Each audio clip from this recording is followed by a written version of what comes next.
നമസ്കാരം. ഇന്ന് നമ്മൾ കേരള ഹൈക്കോടതിയുടെ വളരെ ശ്രദ്ധേയമായൊരു വിധി പരിശോധിക്കുകയാണ്.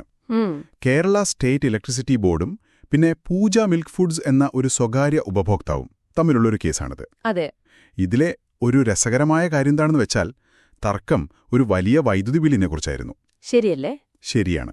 ഏകദേശം ഒരു 10 ലക്ഷത്തിന്റെ ബില്ല്. പക്ഷെ കോടതി അവസാനം തീർപ്പാക്കിയത് അതല്ല. മറിച്ച് KSEBക്ക് അവരുടെ തന്നെ ഒരു ഫോറമുണ്ടല്ലോ, ഉപഭോക്തൃ പരാതി പരിഹാര ഫോറം, അഥവാ CGRF. CGRF. അതിന്റെ തീരുമാനത്തെ KSEBക്ക് തന്നെ ചോദ്യം ചെയ്യാൻ പറ്റുമോ എന്നൊരു അടിസ്ഥാനപരമായ വിഷയമാണ് കോടതി നോക്കിയത്. നമുക്ക് അപ്പോൾ കാര്യങ്ങളിലേക്ക് കടക്കാം. തീർച്ചയായും. നിയമപരമായിട്ട് നോക്കുമ്പോൾ ഇത് വളരെ പ്രധാനപ്പെട്ട ഒരു കേസ് തന്നെയാണ്. കാരണം ഈ ഉപഭോക്താവും വൈദ്യുതി കമ്പനിയും തമ്മിലുള്ള തർക്കങ്ങൾ, അത് എങ്ങനെ പരിഹരിക്കണം, അതിനുള്ള സംവിധാനങ്ങൾ എന്തൊക്കെയാണ് എന്നതിലൊക്കെ ഇത് വെളിച്ചം വീശുന്നുണ്ട്. അപ്പോ എന്താണ് ഇതിന്റെ ഒരു തുടക്കം? 2008-ലാണെന്ന് തോന്നുന്നു KSEBയുടെ ആന്റി പവർ തെഫ്റ്റ് സ്ക്വാഡ്, അതായത് APTS. അതെ, APTS. അവരെ ഈ പൂജ മിൽക്ക് ഫുഡ്സിൽ ഒരു പരിശോധന നടത്തി. ശരിയാണ്. അവിടെ അവരെ കണ്ടെത്തിയത് എന്താണെന്ന് വെച്ചാൽ കണക്റ്റഡ് ലോഡിന്റെ ഒരു 20% കൂടുതൽ അത് ചില്ലിംഗ് ആവശ്യങ്ങൾക്കായി ഉപയോഗിക്കുന്നു എന്നതായിരുന്നു. ഓക്കെ. അപ്പോ അന്നത്തെ താരിഫ് നിയമമനുസരിച്ച് ഇൻഡസ്ട്രിയൽ കണക്ഷൻ ആണെങ്കിൽ പോലും 20% കൂടുതൽ ലോഡ് ഈ തണുപ്പിക്കാൻ, അതായത് ചില്ലിങ്ങിന് ഉപയോഗിച്ചാൽ അത് പിന്നെ ഇൻഡസ്ട്രിയൽ താരിഫിൽ നിന്നും മാറ്റി താരതമ്യേന കൂടുതൽ പൈസ വരുന്ന കൊമേഴ്ഷ്യൽ താരിഫിലേക്ക് LT7 മാറ്റണം. അപ്പൊ താരിഫ് മാറി. അതെ, താരിഫ് മാറി.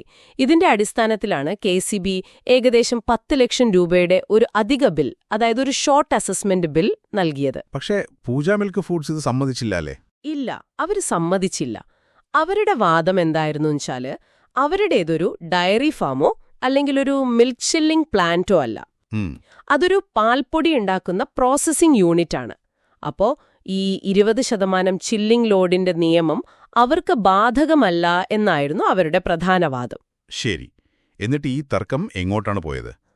ഇത് പിന്നെ പല ഘട്ടങ്ങളിലൂടെ കടന്നുപോയി. ആദ്യം ഹൈക്കോടതി, പിന്നെ CGRF, പിന്നെ ഇലക്ട്രിസിറ്റി ഓംബുഡ്സ്മാൻ, വീണ്ടും ഹൈക്കോടതി. അങ്ങനെ പല തലങ്ങളിൽ പോയി. ഓക്കെ. ഒടുവിൽ ഹൈക്കോടതിയുടെ നിർദ്ദേശപ്രകാരം വിഷയം വീണ്ടും CGRFിലെത്തിയപ്പോ അവര് പൂജ മിൽക്ക് ഫുഡ്സിന് അനുകൂലമായിട്ട് വിധിയെഴുതി. അപ്പൊ അനുകൂലമായി. അതെ. ഈ അധികമായി ഈടാക്കിയ ബില്ല് റദ്ദാക്കണം, പിഴയായിട്ട് വാങ്ങിയ തുക പലിശ സഹിതം തിരികെ കൊടുക്കണം എന്നൊക്കെ KSEBയോട് നിർദ്ദേശിച്ചു. സാധാരണഗതിയിൽ അവിടെ തീരുമല്ലോ കാര്യം. ഉപഭോക്താവിന് അനുകൂലമായ വിധി. പക്ഷെ ഇവിടെ അങ്ങനെയല്ല സംഭവിച്ചത് അല്ലേ? അല്ല, അവിടെയാണ് ഈ കേസിന്റെ ഒരു ട്വിസ്റ്റ്. KSEB എന്തു ചെയ്തു? അവരുടെ തന്നെ നിയന്ത്രണത്തിലുള്ള ഈ CGRFന്റെ വിധിക്കെതിരെ അവര് നേരെ ഹൈക്കോടതിയെ സമീപിച്ചു. KSEB തന്നെ? അതെ, KSEB തന്നെ. അവര് വാദിച്ചത് ഈ CGRF തീരുമാനം തെറ്റാണ്, വസ്തുതാപരമായും നിയമപരമായും തെറ്റാണ്. പിന്നെ 2007-ലെ താരിഫ് നിയമമാണിവിടെ നോക്കേണ്ടത്. 2010-ൽ വന്ന ഭേദഗതിക്ക് മുൻകാല പ്രാബല്യമില്ല എന്നൊക്കെയായിരുന്നു അവരുടെ വാദങ്ങൾ. പക്ഷേ അപ്പം പൂജ മിൽക്ക് ഫുഡ്സ് താരിഫിന്റെ കാര്യമാണോ പ്രധാനമായി ഉന്നയിച്ചത്, അതോ? അല്ല, അവിടെയാണ് കാര്യം. പൂജ മിൽക്ക് ഫുഡ്സ് പ്രധാനമായും ഉന്നയിച്ചത് ഈ ഹർജി നിലനിൽക്കുമോ എന്നുള്ളൊരു പ്രിലിമിനറി ഇഷ്യൂ ആണ്. അതായത് KSEBക്ക് എങ്ങനെയാണ് അവരുടെ തന്നെ ഒരു ഫോറത്തിന്റെ തീരുമാനത്തിനെതിരെ കോടതിയെ സമീപിക്കാൻ കഴിയുന്നത്. അതാണ് അവരുടെ പോയിന്റ്. അതെ, കാരണം ഈ CGRF എന്ന് പറയുന്നത് നിയമപ്രകാരം തന്നെ KSEB സ്ഥാപിക്കേണ്ട ഒന്നാണ്. അതിലെ ഭൂരിഭാഗം അംഗങ്ങളും KSEB ഉദ്യോഗസ്ഥരായിരിക്കും. അതിന്റെ പ്രവർത്തന ചെലവുകൾ വഹിക്കുന്നതും KSEB ആണ്.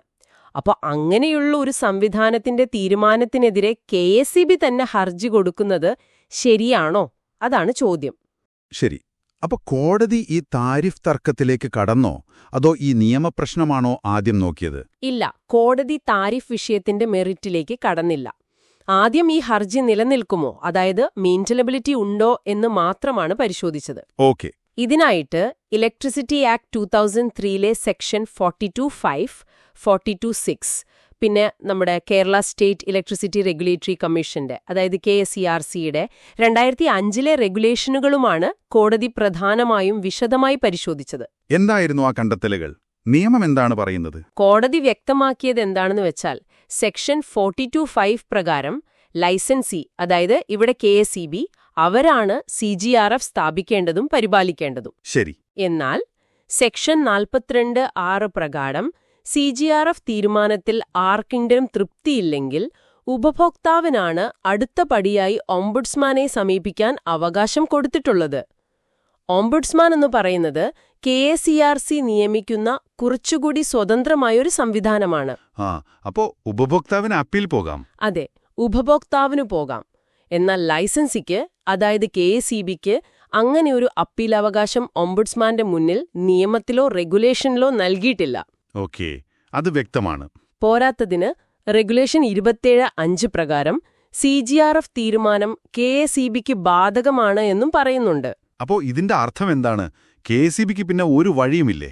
ഇതിന്റെ അർത്ഥം ഈ CGRF ഒരുതരം ആഭ്യന്തര സംവിധാനം പോലെ ആയതുകൊണ്ടും നിയമത്തിൽ KSEBക്ക് അപ്പീൽ നൽകാൻ ഒരു വ്യവസ്ഥ ഇല്ലാത്തതുകൊണ്ടും CGRF തീരുമാനങ്ങൾക്കെതിരെ KSEBക്ക് തന്നെ ഹൈക്കോടതിയെ റിറ്റ് ഹർജിയിലൂടെ സമീപിക്കാൻ കഴിയില്ല എന്നാണ്.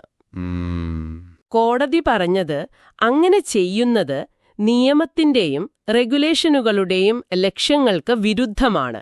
ഉപഭോക്തൃ പരാതികൾ വേഗത്തിൽ തീർപ്പാക്കാനുള്ളൊരു സംവിധാനത്തെ ഇത് ദുർബലപ്പെടുത്തും.